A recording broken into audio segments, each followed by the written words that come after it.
जन्मत सखी सुद्धा IVF awareness weak यासाठीच आपण सेलिब्रेट करतोय, कारण अजूनही समाजामध्ये IVFच्या बाबत अनेक समज गैरसमज आहेत. जसं मी सुरुवातीलाच म्हटलं, म्हणजे जे बाळ जन्माला येईल ते नैसर्गिकरित्या नाही, मग ते आर्टिफिशियल असेल किंवा बाळामध्ये व्यंग असेल की काय, असे अनेक समज अजूनही आहेत. असे आपले ॲन्सिस्टर किंवा आपले जे आजी आहेत वगैरे ते अजूनही म्हणतात. त्या सगळ्यांना तुम्ही काय सल्ला द्या? तर नैसर्गिक नाही म्हणजे आपले जे स्त्री बीज आहे आणि जे शुक्राणू ते नैसर्गिक आहे. आपण फक्त त्याला टेक्निक आणि सायन्स यूज करून काढतो. एम्ब्रियो जे बनतं ते पण नैसर्गिक आहे. फक्त आर्टिफिशियल काय होतं, त्यांचं आपण फर्टिलायझेशन आणि त्यांना तुमच्या शरीरामध्ये टाकणं. बाकी कुठल्या गोष्टी आर्टिफिशियल, ते बाळ येतं ते पण नॅचरल बाळच आहे.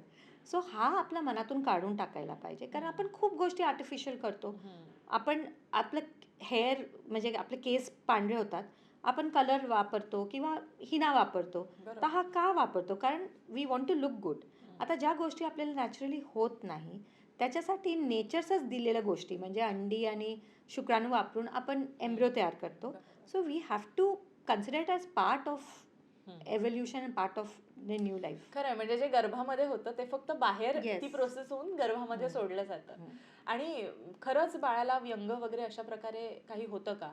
जेवढं नॅचरलमध्ये चान्सेस आहे तेवढंच चान्सेस तुम्हाला IVF मध्ये असतात.